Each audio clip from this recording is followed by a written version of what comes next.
Ayan. So, let us continue our discussion in giving our simple technical assistance to our teachers who are watching, especially yung ating teachers 1 to teacher 7. So, tapos na po natin yung objective 12. So, ngayon naman po ay objective 13. Isa po sa mga NCOY na hinahanap ngayong PMES 2025 to 2026.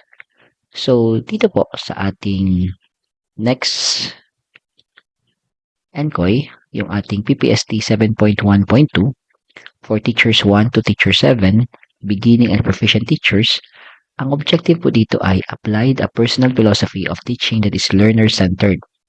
So, ano ang MOV na hinihingi? Nakalagay po dito, ulit, any of the following crafted and used by the proficient teacher in actual classroom discussion or instruction. So, pipili po kayo dito ng isa. Then, lalagay niyo po ng annotation describing the application of a personal philosophy of teaching that is learner-centered. Anong ibig sabihin? Ibig sabihin, sa lesson plan or sa ginawa nating lesson or instruction, na ipapakita doon or naipakita doon na yung ating discussion ay nakasentro sa mga bata. In a way that the lesson gives opportunity for our learners to perform more, to share more, and for them to express more of their ideas. Kaya siya nagiging learner-centered. So makikita po yan sa lesson plan, sa activity sheet, or sa visual aids or instructions or instructional materials, or even assessment materials. So dito po, sa kadalasan, ito po ay tumutukoy na halos sa isang instruction, di ba? Sa ating classroom instruction kasi once we have a lesson plan, mayroon tayo ding activity sheet na ginagamit. Then sa ating instruction, we use visual aids or IMs and then we conduct assessment. So, ipapakita nyo po yan sa inyong rater. So, ito po yung ating sample. But then here, you may choose one. But then again, kahit isa lang po itong piliin nyo, maipapakita nyo pa rin po itong lahat. So, mas magiging comprehensive po kasi kapag ganon. So, una po is lesson plan.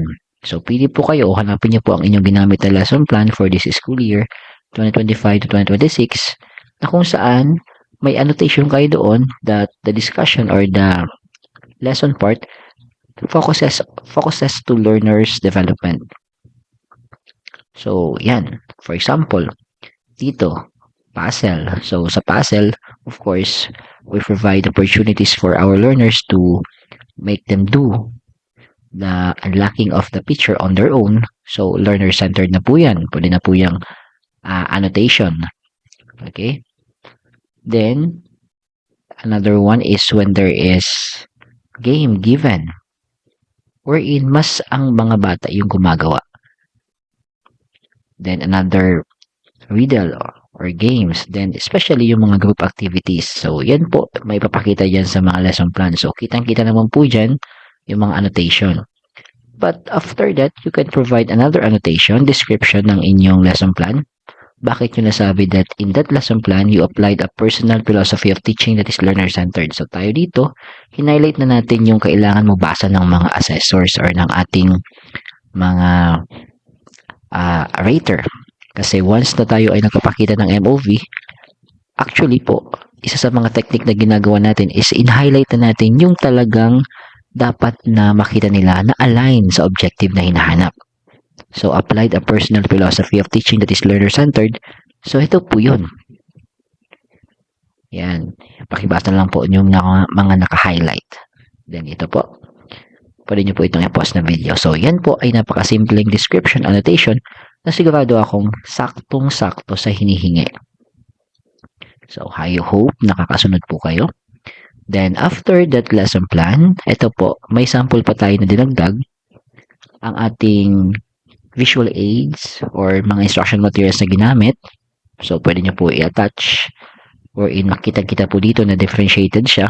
May pictures, may text.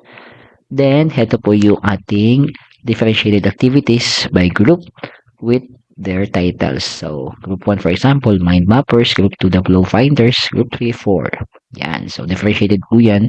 Then, we provided another annotation. Yan. Bakit siya learner-centered? And paano nyo na i-apply ang inyong personal philosophy So, yan po.